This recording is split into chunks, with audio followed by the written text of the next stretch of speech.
رسول اللہ سلام علیک یا حبیب اللہ تو شاہ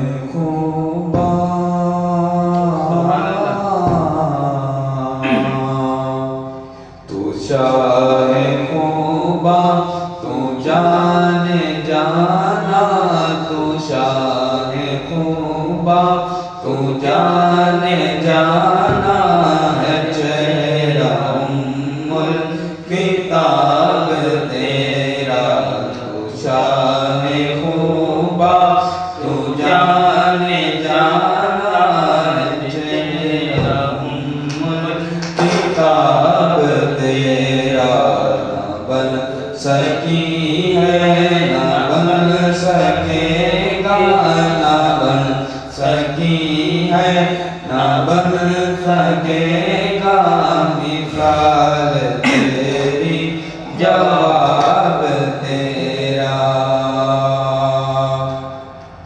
تو شاہ خوباں تو جان جانا ہے چہرہ ام الکتاب تیرا ہے چہرہ ام الکتاب تیرا نہ بن سکی ہے نہ بن سکے گا مثال تیری جواب تیرا کوئی انصاف نہیں کر سکتا جی میں کردار بے انصاف ہے کوئی انصاف نہیں کر سکتا جی میں کردار بے انصاف ہے ਉਹਦੇ ਦਿਲ ਵਿੱਚ ਮਾਨ ਦੀ ਕਤਰੀ ਨਹੀਂ ਜਿਹੜਾ ਨਹੀਂ ਕਰਦਾ ਇਤਰਾਫ ਹੈ ਉਹਦੇ ਦਿਲ ਵਿੱਚ ਮਾਨ ਦੀ ਕਤਰੀ ਨਹੀਂ ਜਿਹੜਾ ਨਹੀਂ ਕਰਦਾ ਇਤਰਾਫ ਹੈ اور حاکم پاک قرآن نو پڑھتے سہیں ਉਹਦੇ ਵਿੱਚ ਲਿਖਿਆ ਸਾਫ਼ ਹੈ رب آکھیا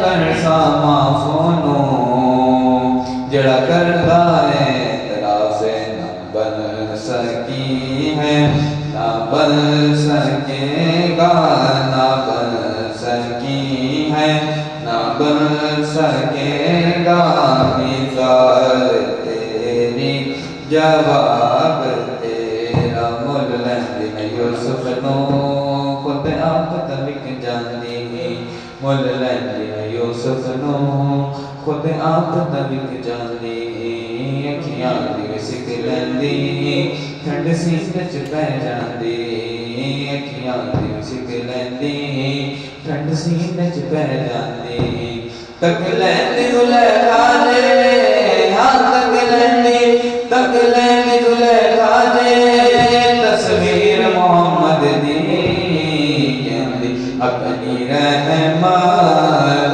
یہ سمندر میں اتر جانے دے اپنی رحمت کے سمندر میں اتر جانے دے بیٹی کا نام معزز سے بیٹی کا نام معزز سے مجھے گھر جانے نہ دے تو شاہ خوباں تو جانے جانا ہے چہرہ ام الکتاب تیرا نہ بن سکی ہے سکے گا مثال تیرا جواب تیرا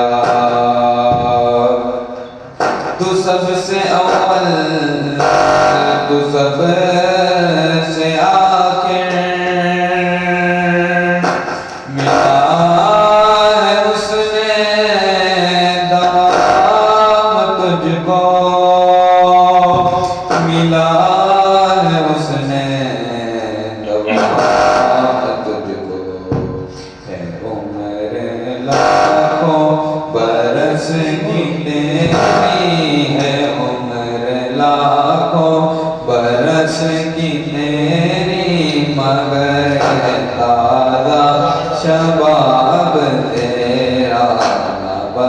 سکی ہے نہ بن سکے گا مثال تیری جواب تیرا ہے تو بھی صائم عجیب انسان جو خوف محشر سے ہے ہراساں جو خوف محشر سے ہے ہراساں کرے تو جن کی نعت پڑھتا ہے تو جن کی نعت پڑھتا وہی تو دیں گے حساب تیرا نہ بن سکی ہے نہ بن سکے گا مثال تیری جواب تیرا تو شاہ اوبا تو جانا چہرہ کتاب تیرا نہ بن سکی ہے نہ بن سکے گا مثال تیری جواب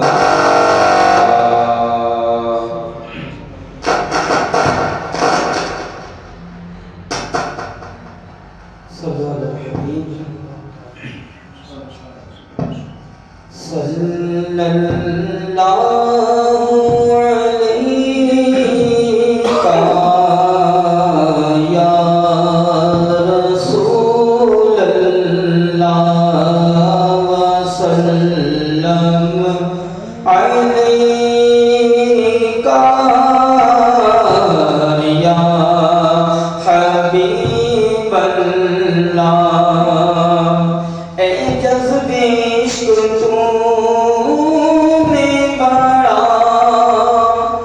مرتبہ دیا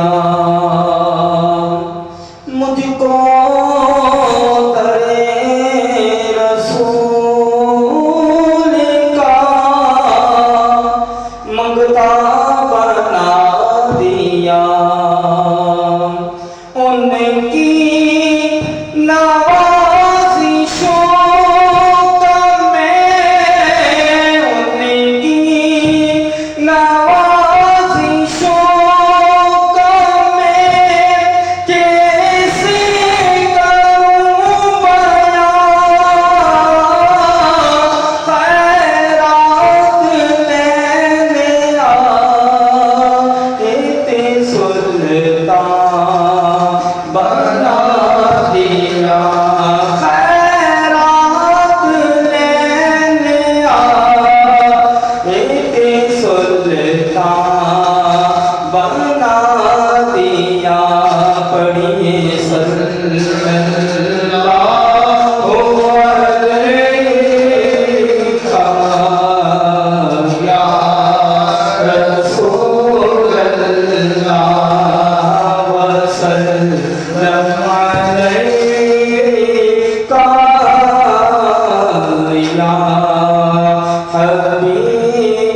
آخری عمر میں کیا رونق دنیا دیکھوں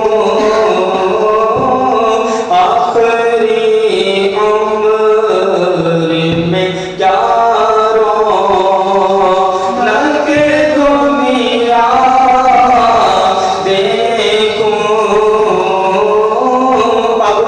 بس ایک ہی دھن ہے اب تو بس ایک ہی دھن ہے کہ مدینہ دیکھوں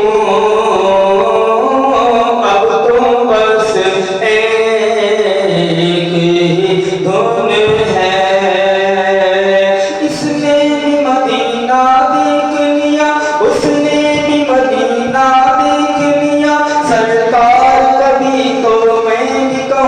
میں نے بھی مدینہ دیکھ لیا تو بس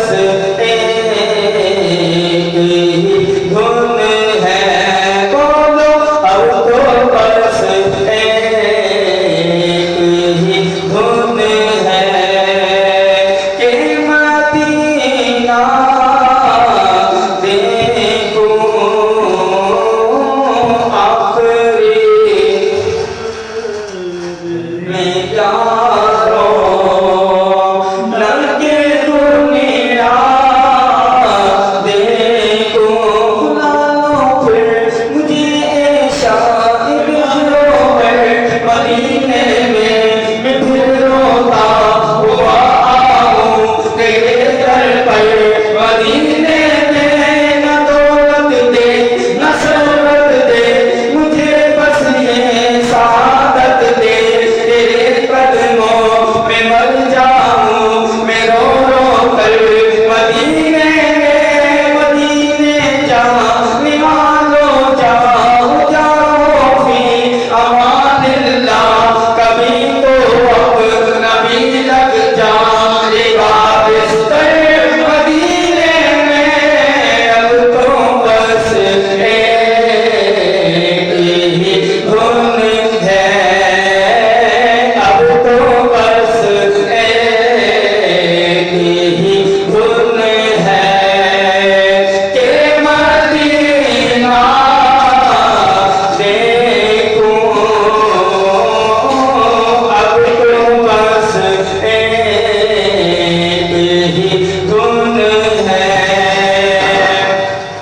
میرے مولا میری آنکھیں مجھے واپس کر دے میرے مولا میری آنکھیں مجھے واپس کر دے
کر نہ جانا اب تو بس ایک ہی گول ہے کہ مدینہ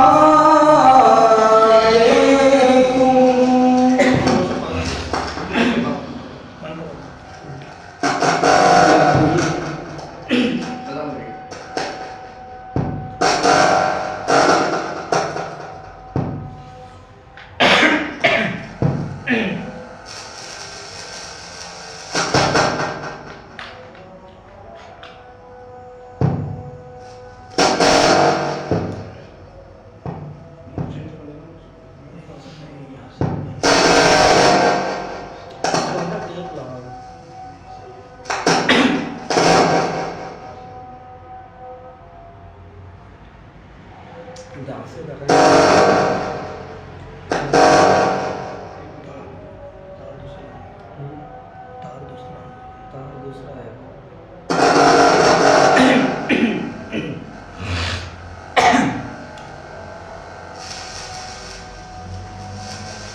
اللهم رب هذه الدعوة التامة والصلاة القائمة آت سيدنا محمدا الوسيلة والفضيلة والدرجة الرفيعة وابعثه مقام محمود الذي وعده وارزقنا شفاعته يوم القيامة إنك لا تخلف الميعاد.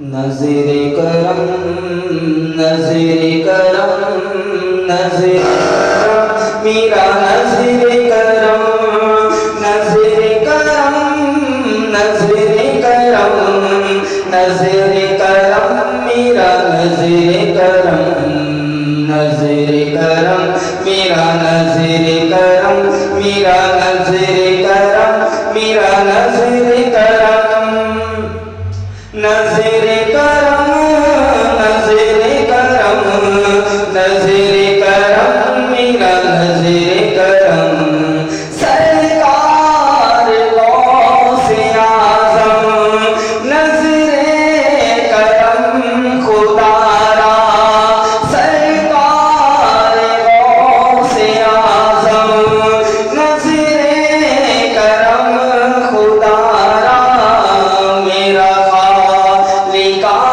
صبر دو میں فقیر ہوں تمہارا یا کرم نظر کرم نظر کرم میرا نظر کرم نظر کرم نظر کرم نظر کرم میرا نظر کرم.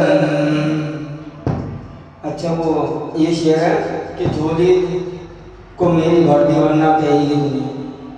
تو آگا غریب صاحب نے نا اس کا یوں کہا اشعار بنایا کہ نا جھولی تو میری بھر دی کیسے کہے گی دنیا جھولی تو میری بھر دی کیسے کہے گی دنیا ویسے سخی کا مانگتا پھرتا ہے مارا مارا یا نظر کرم میرا نظر کرم میرا نظر کرم میرا نظر کرم.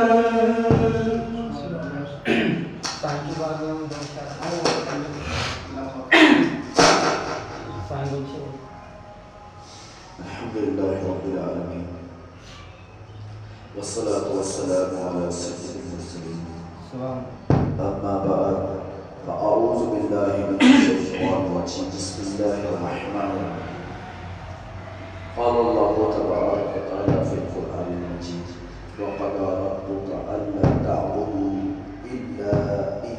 وبالوالدين إحسانا إما يبلغن عندك الكبر أحدهما أو كلاهما فلا تقل لهما أف ولا تنهرهما وقل لهما قولا كريما. صدق الله العظيم. وقال الله تبارك وتعالى في شان حبيبه الكريم إن الله وملائكته يصلون على النبي يا أيها الذين آمنوا صلوا عليه وسلموا تسليما. اللهم صل على سيدنا مولانا محمد وعلى آله وآله وسلم. قرآن مجید فرقان مجید کی بنی اسرائیل کی آیت نمبر 23. آیت کریمہ کو سننے کے بعد، پڑھنے اور سننے کے بعد ہم میں سے 100% کو اس کو ترجمہ بتانے کی ضرورت نہیں، کیونکہ اس آیت کے جو ترجمہ ہے وہ ہمیں ایسے ہی پتہ ہے کہ رب کیا کہہ رہا ہے، لیکن 100 میں سے 99% اس کے اوپر عمل نہیں کرتا ہے. پھر بھی میں اس کا ترجمہ کر دیتا ہوں. اللہ تبارک و تعالی قرآن مجید فرقان حمید میں فرماتا ہے وَقَضَىٰ رَبُّكَ أَلَّا تَعْبُدُوا، اور تمہارے رب کا حکم فرمایا کہ اس کے سوا کسی کو نہ پوجو، کسی کی عبادت نہ کرو یا کسی کو شریک نہ ٹھہراؤ، اور إِلَّا إِيَّاهُ وَبِالْوَالِدَيْنِ إِحْسَانًا، اور ماں باپ کے ساتھ اچھا سلوک کرو. اما یبلغن عندک الکبر احدهما، اور اگر تیرے سامنے ان میں ایک یا دونوں بڑھاپے کو پہنچ جائے، احدهما او کلاهما فلا تقل لهما اف، تو ان سے اف نہ کہو، ولا تنہرهما وقل لهما قولا کریما، اور انہیں نہ جھڑکنا اور ان سے تعظیم کی بات کہنا. اللہ تبارک و تعالی نے وَقَضَىٰ رَبُّكَ، اور تمہارے رب نے حکم فرمایا. اس آیت اور اس کے بعد والی آیت 16 میں اللہ تعالیٰ نے تقریباً 25 کاموں کا حکم فرمایا. آیت کے ابتدائی حصے کا معنی یہ ہے کہ تمہارے رب کا حکم فرمایا کہ تم اللہ تعالیٰ کی عبادت میں اس کے ساتھ کسی اور کو شریک نہ کرو، اور تمہیں جو کام کرنے کا اللہ نے حکم دیا انہی کرو، اور جن کاموں سے منع کیا ہے ان سے بچو. اس میں سید المرسلین حضرت محمد مصطفیٰ صلی اللہ علیہ وآلہ وسلم کی رسالت کا اقرار، ان سے محبت اور ان کی تعظیم کرنا بھی داخل ہے، کیونکہ اس کا بھی اللہ تعالیٰ نے ارشاد، اللہ تعالیٰ کا حکم اللہ تعالیٰ نے حکم دیا اور ارشاد فرمایا قل ان کنتم تحبون اللہ فاتبعونی یحببکم اللہ. اے حبیب فرما دو کہ اے لوگوں اگر تم اللہ سے محبت کرتے ہو تو میرے فرما بردار بن جاؤ. اللہ تم سے محبت فرمائے گا، اللہ تم سے محبت فرمائے گا.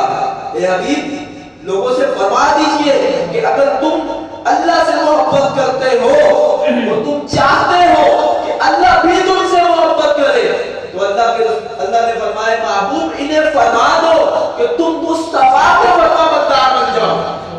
جب تم اللہ کے رسول کے فرما بردار بن جاؤ گے، ان کی اطاعت کو بجا بلا لاؤ گے، جن کاموں کا انہوں نے حکم دیا ان کاموں کو کرو گے، اور جن سے بچنے کا انہوں نے کہا ان سے بچو گے، اور پھر اللہ تبارک و تعالیٰ فرماتا ہے کہ میں تم میرے منہ بن جاؤ گے. اللہ تم سے محبت کرے گا. وَبِالْوَالِدَيْنِ إِحْسَانًا، ماں باپ کے ساتھ اچھا سلوک کرو. اللہ تعالیٰ نے اپنی عبادت کا حکم دینے کے بعد اس کے ساتھ ہی ماں باپ کے ساتھ اچھا سلوک کرنے کا حکم فرمایا۔ اس میں حکمت یہ کہ انسان کے وجود کا حقیقی سبب اللہ کی تخلیق اور ایجاد ہے، جبکہ ظاہری سبب اس کے ماں باپ ہیں۔ اسی لیے اللہ تعالیٰ نے پہلے انسانی وجود کے حقیقی سبب کی تعظیم کا حکم دیا اور پھر اس کے ساتھ ظاہری سبب کی تعظیم کا حکم دیا۔ آیت کا معنی یہ ہے کہ تمہارے رب نے حکم فرمایا کہ تم اپنے والدین کے ساتھ اچھے طریقے سے نیک سلوک کرو، کیونکہ جس طرح والدین کا تم پر احسان بہت عظیم ہے تو تم پر لازم ہے کہ تم بھی ان کے ساتھ اسی طرح نیک سلوک کرو۔ آج سب انسانیت کی بات کرتے ہیں، سب بڑے بڑے لوگ انسانیت کی بات کرتے ہیں کہ سب سے پہلے انسانیت ہے، لیکن سب سے پہلے اسلام ہے۔ اسلام ہے تو وہ ہمیں انسانیت بتاتا ہے۔ آج بڑے بڑے جو انسانیت کا نام لینے والے ہیں، انہوں نے اپنے ماں باپ کے ساتھ کیا سلوک کیا ہوا ہے؟ جو انسانیت کی بات کر رہے ہیں، اپنے ماں باپ کو اولڈ ہوم میں بیچا ہوا ہے۔ بڑے بڑے جو سپر پاور بن کے اپنے آپ کو بیٹھے ہوئے ہیں، ان کے ماں باپوں کا حال کیا ہے؟ تو یہ اسلام ہے جو ہمیں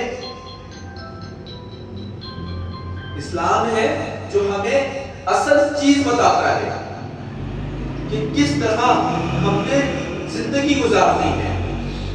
ماں باپ کے ساتھ اچھے سلوک کرنے سے متعلق کچھ احادیث سے طیبہ سنتے ہیں کہ حضرت ابو ہریرہ سے روایت ہے کہ ایک شخص نے عرض کی یا رسول اللہ صلی اللہ علیہ وسلم سب سے زیادہ حسن صحبت یعنی احسان کا مستحق کون ہے؟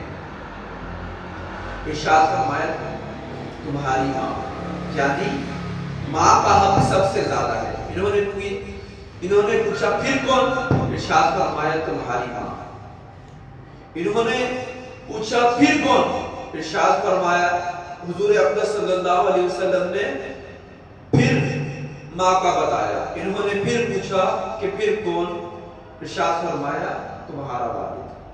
3 مرتبہ ماں، پھر آپ صلی اللہ علیہ وسلم نے فرمایا کہ تمہارا باپ، تمہارا والد۔ حضرت عبداللہ بن عمر رضی اللہ عنہ سے مروی ہے کہ اللہ کے رسول صلی اللہ علیہ وآلہ وسلم نے ارشاد فرمایا زیادہ احسان کرنے والا وہ ہے جو اپنے باپ کے دوستوں کے ساتھ باپ کے نہ ہونے یعنی باپ کے انتقال کر جانے یا کہیں چلے جانے کی صورت میں احسان کرے۔ زیادہ احسان کرنے والا وہ ہے۔ حضرت اسماء رضی اللہ عنہا فرماتی ہے کہ جس زمانے میں قریش نے نبی اکرم صلی اللہ علیہ وسلم سے معاہدہ کیا تھا، میری ماں جو مشرک تھی میرے پاس آئی، میں نے عرض کی یا رسول اللہ صلی اللہ علیہ وسلم میری ماں آئی ہے اور وہ اسلام کی طرف راغب نہیں ہے یا وہ اسلام سے اعراض کیے ہوئے ہے، کیا میں اس کے ساتھ سلوک کروں، اچھا سلوک کروں؟ ارشاد فرمایا اس کے ساتھ سلوک کرو، یعنی اچھا سلوک کرو اس کے ساتھ، یعنی کافرہ ماں کے ساتھ بھی اچھا سلوک کیا جائے گا۔ اما عائشہ صدیقہ طاہرہ رضی اللہ عنہا سے مروی ہے کہ اللہ کے رسول صلی اللہ علیہ وسلم نے ارشاد فرمایا میں جنت میں گیا، اس میں قرآن پڑھنے کی آواز سنی، اس میں قرآن پڑھنے کی آواز سنی، میں نے پوچھا یہ کون پڑھتا ہے؟ فرشتوں نے کہا حارث بن نعمان رضی اللہ عنہ ہے۔ حضور اقدس صلی اللہ علیہ وسلم نے فرمایا یہی حال ہے احسان کا، یہی حال ہے احسان کا۔ اور شعب الایمان کی روایت میں مزید یہ ہے کہ حارث رضی اللہ عنہ اپنی ماں کے ساتھ بہت بھلائی کرتے تھے۔ اسی طرح مروی ہے کہ اللہ کے رسول صلی اللہ علیہ وآلہ وسلم نے ارشاد فرمایا ماں باپ کے ساتھ نیک سلوک سے یہ بات ہے کہ اولاد ان کے انتقال کے بعد ان کے لیے دعائے استغفار کرے، دعائے مغفرت کرے۔ اعلیٰ حضرت